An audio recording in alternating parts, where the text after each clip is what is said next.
Hello.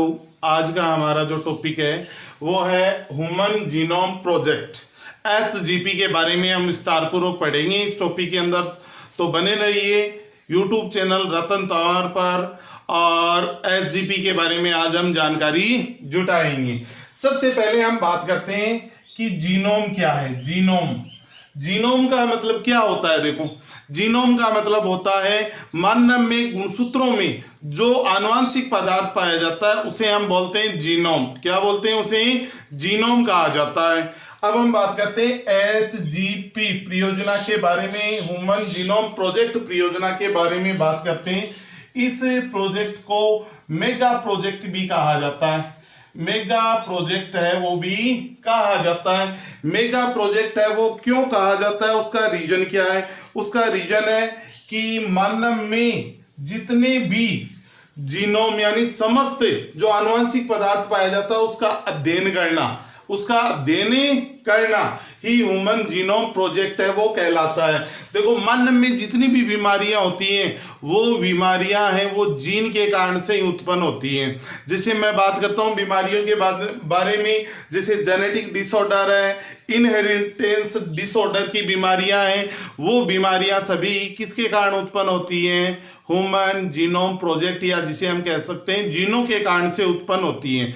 किसी भी व्यक्ति की बीमारी का पता लगाने के लिए हमें उसके बारे में ये पता होना चाहिए कि उस व्यक्ति को रोग क्या है, तभी उसका हमें इलाज है वो सही तरीके से किया जा सकता है। तो इसके लिए हमें अध्ययन करना होगा जीनोम का। किसका? जीनोम का। सबसे पहले हम बात करते हैं ह्यूमन जीनोम जो प्रोजेक्ट है वो मेगा प्रोजेक्ट है। क्या है? मेगा प्रोजेक्ट है और इसमें 3 × 10⁻⁹ बेस यानी नाइट्रोजनी क्षारक है वो पाए जाते हैं। इतने नाइट्रोजनी क्षारक है वो जीनोम में पाए जाते हैं। इसमें एक जो नाइट्रोजनी क्षारक है उसका अध्ययन करने का जो खर्चा है वो सामान्यतः होता है $3। $3 खर्चा आता है। और यदि हम इन 3 × 10⁻⁹ नाइट्रोजन बेसों का हम अध्ययन करते हैं तो लगभग $9 बिलियन का खर्चा है वो आता है। इसलिए इस योजना का नाम होता है मेगा प्रोजेक्ट योजना है, वो ह्यूमन जीनोम प्रोजेक्ट योजना को कहा जाता है। सबसे पहले बात ये होगी कि ह्यूमन जीनोम प्रोजेक्ट योजना है उसमें किसका अध्ययन है वो किया जाता है। इसके बाद में हम बात करते हैं इस परियोजना के बारे में, सिंपल कि ये परियोजना है वो कब प्रारंभ हुई। ये परियोजना है वो प्रारंभ हुई थी 1990 में। कब प्रारंभ हुई थी? 1990 ईस्वी में। ये जेडी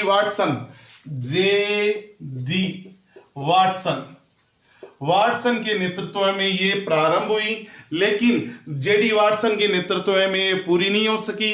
और ये जो पूरी हुई थी वो हुई थी कॉलिंसन नामक वैज्ञानिक के नेतृत्व में पूरी हुई थी। ये 2003 में ये योजना है वो पूरी होनी थी, यानी 13 वर्ष की ये परियोजना थी। कितने वर्ष की परियोजना थी? 13 वर्ष की ये परियोजना थी, लेकिन ये 13 वर्ष में पूरी नहीं हो सकी और ये 2006 ईस्वी में क्या हुई थी? पूरी हुई थी। मैंने बताया 1990 में जेडी वाटसन के नेतृत्व में प्रारंभ हुई और 2013 में पूरी होनी थी, और लेकिन पूरी हुई 2006 में। और इस योजना का जो नेतृत्व है जो बाद में किया था वो था कॉलिंसन नामक वैज्ञानिक के नेतृत्व में ये योजना क्या हुई थी? पूरी है वो समाप्त हुई थी। अब इसके बाद में हम बात करते हैं कि ये जो परियोजना है इस परियोजना का उद्देश्य है वो क्या था। इस योजना का जो उद्देश्य है वो क्या था? इस योजना का जो उद्देश्य था वो था मानव जीनोम या डीएनए।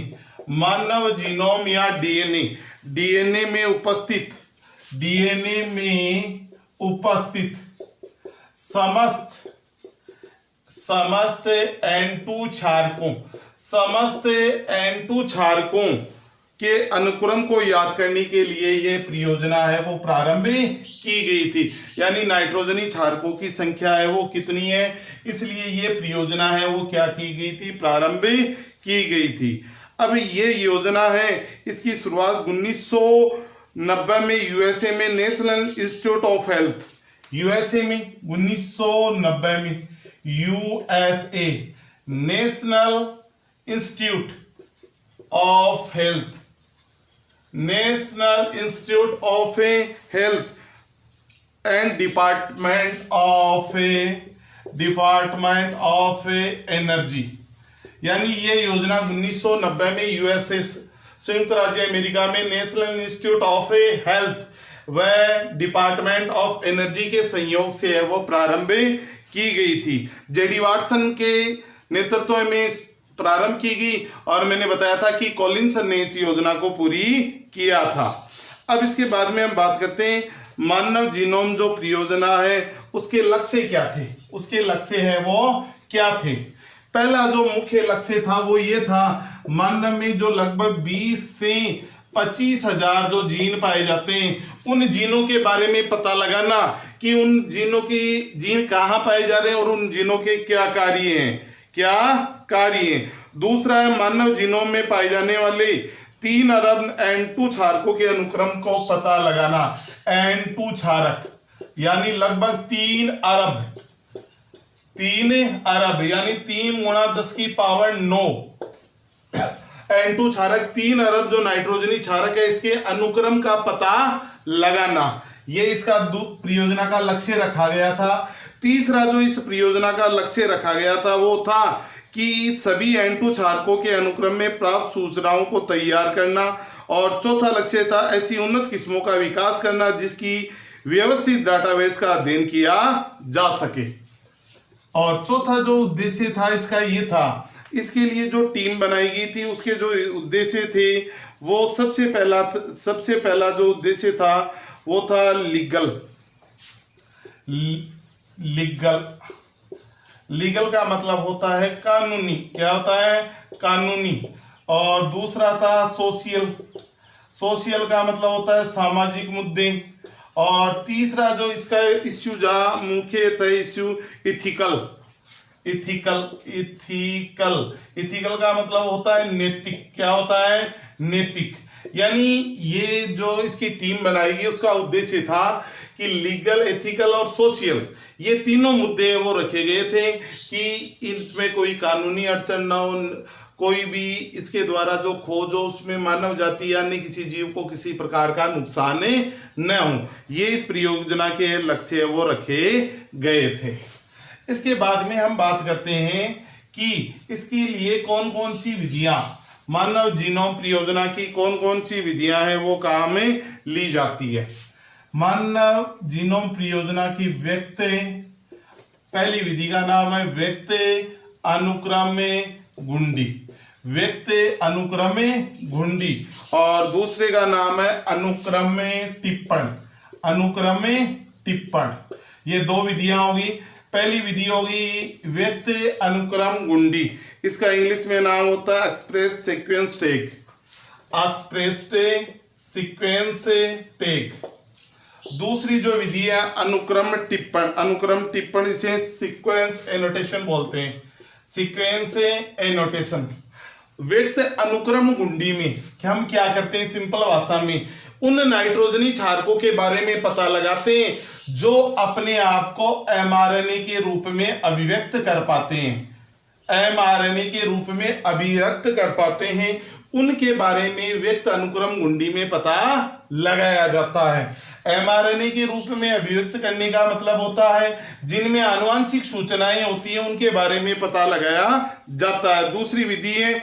और अनुक्रम टिप्पण में जो शेष बचे हुए N2 क्षारक हैं उनकी उपस्थिति के बारे में पता लगाया जाता है, ये विधि है वो काम में ली जाती है। यानी कहने का मतलब होता है कि इस विधि के द्वारा हम क्या करते हैं कि व्यक्त अनुक्रम टिप्पण गुंडी में हम पता लगाते हैं कि कौन से जो नाइट्रोजनी क्षारक है वो अपने आप को mRNA के रूप में अभिव्यक्त कर पाते हैं, दूसरे हैं शेष बचे N2 क्षारकों के बारे में पता लगाया जाता है। अब इसके लिए क्या करते हैं हम, सबसे पहले इसके लिए विधि क्या है, देखो प्रोसेस क्या होती है, वो प्रोसेस है वो हमारे लिए बहुत ही ज्यादा इंपॉर्टेंट होती है। सबसे पहले हम क्या करते हैं इस विधि में विधि में हम करते हैं कोशिका में उपस्थित जो डीएनए है, कोशिका में उपस्थित डीएनए उसको बाहर निकाला जाता है। विभिन्न एंजाइमों की सहायता से उसका क्या किया जाता है, पाचन किया जाता है डीएनए का। और पाचन करने के बाद में जो डीएनए हमें प्राप्त होता है उस डीएनए का रेस्टिकेशन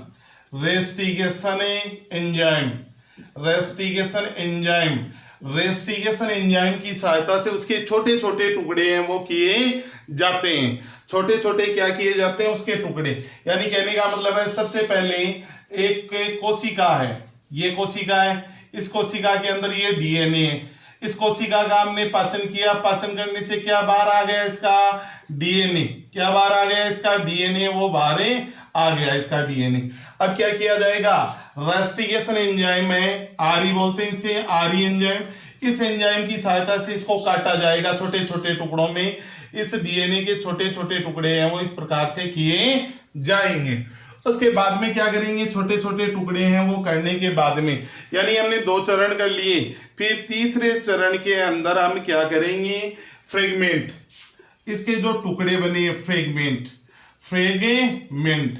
ये जो टुकड़े बने हैं इन टुकड़ों को हम क्या करेंगे, वेक्टर सेल में, वेक्टर को हम बोलते हैं वाहक। क्या बोलते हैं, वाहक बोलते हैं। वेक्टर के अंदर है, इन फ्रेगमेंट को हम प्रतिस्थापित करेंगे वेक्टर के रूप में। देखो यहां पर है जो फ्रेगमेंट हमने लिया है वो फॉरिजन है, यानी विदेशी फॉरिजन, और प्लस वेक्टर के रूप में एक तो YAC काम में लिया जाता है, दूसरा काम में लिया जाता है BAC, ईस्ट आर्टिफिशियल क्रोमोसोम, और BAC का नाम है बैक्टीरियल आर्टिफिशियल क्रोमोसोम। सर्वाधिक ये YAC है वो काम में लिया जाता है, इस आर्टिफिशियल क्रोमोसोम है वो काम में ज्यादा लिया जाता है। हमने क्या किया, जो डीएनए फ्रेगमेंट है, टुकड़े, उनको YAC सेल में क्या करवा दिया, प्रवेश करवा दिया। तो ईस्ट कोशिका में उसको क्या करवा देंगे, प्रवेश करवा देंगे इन डीएनए खंडों को। या क्या बनेंगी, इसकी कॉपी। क्या बनेंगी, इसकी कॉपी बनेंगी। किसकी कॉपी बनेंगी, डीएनए की अनेक कॉपियों का क्या होगा, निर्माण होगा। या हम कह सकते हैं इंक्रीजिंग कॉपी, यानी कॉपियों का निर्माण है वो होता जाएगा। इस विधि में हमने क्या किया है, देखो इस विधि में क्या किया, एक कोशिका का संपूर्ण डीएनए प्राप्त किया, कोशिका का पाचन किया, पाचन करने पर हमें डीएनए प्राप्त हुआ। इस डीएनए को रेस्टिकेशन एंजाइम क्या कार्य करता है, डीएनए को छोटे छोटे टुकड़ों में काटने का कार्य करता है। फिर हमने क्या किया, जो हमें फ्रेगमेंट प्राप्त हुआ है फॉरिजन या विदेशी, उसको YAC या BAC के साथ में जोड़ दिया। ये वेक्टर होते हैं, वाहक के रूप में कार्य करते हैं। YAC का नाम है ईस्ट आर्टिफिशियल क्रोमोसोम, BAC का नाम है बैक्टीरियल आर्टिफिशियल क्रोमोसोम। सर्वाधिक रूप में YAC का उपयोग है वो किया जाता है। YAC सेल में हमने क्या किया, इस डीएनए को फ्रेगमेंट को प्रवेश करवा दिया। प्रवेश करवाने के बाद में क्या होगी, इंक्रीजिंग कॉपी बढ़ेंगी, इसकी क्या बढ़ेंगी, इंक्रीजिंग कॉपी बढ़ेंगी, किसकी, डीएनए खंड की, फ्रेगमेंट की कॉपी बढ़ेंगी। और कॉपी बढ़ने के बाद में एक विधि आती है, उस विधि का नाम होता है फ्रेडरिक सेगरे ने जो विधि दी थी, स्वचालित विधि होती है। इस विधि के द्वारा हम क्या करते हैं, N2 क्षारकों का क्रम है वो याद किया जाता है, और उसके बाद में इसके आनुवांशिक मानचित्र है वो बनाए जाते हैं। फिर इसके द्वारा हम पता लगाते हैं कि इसमें कौन कौन से N2 क्षारक है और क्या क्रम है वो पाया जाता है। तो ये विधि इस प्रकार से हमारे काम में आती है। अब इसके बाद में हम बात करते हैं कि इस विधि के जो लक्ष्य रखे गए थे उन लक्ष्यों को किस आधार पर वो पूरे किए गए, यानी इस आधार पर इन लक्ष्यों को क्या किया गया, कंप्लीट किया गया। अब आती है HGP, ह्यूमन जीनोम प्रोजेक्ट की विशेषताएं। ह्यूमन जीनोम प्रोजेक्ट की क्या क्या विशेषताएं, मुख्य विशेषताओं के बारे में चर्चा करेंगे। पहली जो विशेषता है, मानव जीनोम में लगभग मानव जीनोम में लगभग 64.7 करोड़ N2 क्षारक हैं वो उपस्थित होते हैं, यानी नाइट्रोजनी क्षारक हैं वो पाए जाते हैं। इतने नाइट्रोजनी क्षारक हैं वो पाए जाते हैं। दूसरा होता है मानव जीनोम में लगभग 30,000 जीन है वो पाई जाती है। 30,000 जीन है वो पाई जाती है। फिर इसके बाद में आता है मानव जीनोम में एक जीन के औसतन 3,000 N2 क्षारक पाए जाते हैं। इन जीनों का आकार है वो अलग अलग होता है। सबसे बड़ी जो जीन है वो होती है डिस्ट्रोफिन जीन। ये जीन है वो पाई जाती है और इसमें जो नाइट्रोजनी क्षारक हैं उनकी संख्या है लगभग 2.4 करोड़ N2 क्षारक हैं वो पाए जाते हैं। इसमें डिस्ट्रोफिन जीन में इतने नाइट्रोजनी क्षारक हैं वो उपस्थित होते हैं। अब इसके बाद में आती है मानव जीनोम में उपस्थित संपूर्ण N2 क्षारकों में से केवल 2% से कम ही नाइट्रोजनी क्षारक है किसी न किसी प्रोटीन को क्या करते हैं, कोडित करने का कार्य करते हैं। यानी सभी जो N2 बेस है वो किसी न किसी प्रोटीन को कोडित करने का कार्य है वो नहीं करते हैं। यानी कहने का मतलब होता है कि इसमें जितने भी नाइट्रोजनी क्षारक पाए जाते हैं वो किसी न किसी एमिनो अम्ल को कोडित करनी चाहिए, लेकिन सभी किसी न किसी एमिनो अम्ल को कोडित नहीं करते हैं। इसके बाद में हम बात करते हैं कि मानव जीनोम में सबसे बड़ा गुणसूत्र नंबर 1 होता है। सबसे बड़ा गुणसूत्र नंबर 1 होता है और इस पर जो जीन है वो लगभग 2,968 जीन है वो पाई जाती हैं। गुणसूत्र नंबर 1 पर इतनी जीन पाई जाती हैं और सदा सबसे छोटा गुणसूत्र होता है Y और इस पर जीनों की संख्या होती है लगभग 231 जीन। कितने जीन पाए जाते हैं? 231 जीन है वो पाई जाती हैं। इतनी जीन है वो उपस्थित होती है। इसके बाद में हम कुछ विशेष पॉइंटों के बारे में बातें करते हैं। सबसे पहला पॉइंट आता है प्रथम प्रोकैरियोटिक जिसमें जीनोम में उपस्थित संपूर्ण N2 क्षारकों के अनुक्रम को खोजा गया। यानी पहला प्रोकैरियोटिक जीव जिनमें N2 क्षारकों के अनुक्रम को खोजा गया उसका नाम है हीमोफिलस और ये इन्फ्लुएंजा वायरस। दूसरा है प्रथम यूकेरियोटिक जीव कौन सा है? जिसमें N2 क्षारकों का अनुक्रम खोजा गया, इसका नाम है ईस्ट और पुराना होता है सेकेरोमाइसिस सेरीवेसी। इसके बाद में आता है प्रथम पादप कौन सा है? प्रथम जो पादप है वो है अरेबिडोप्सिस थैलियाना।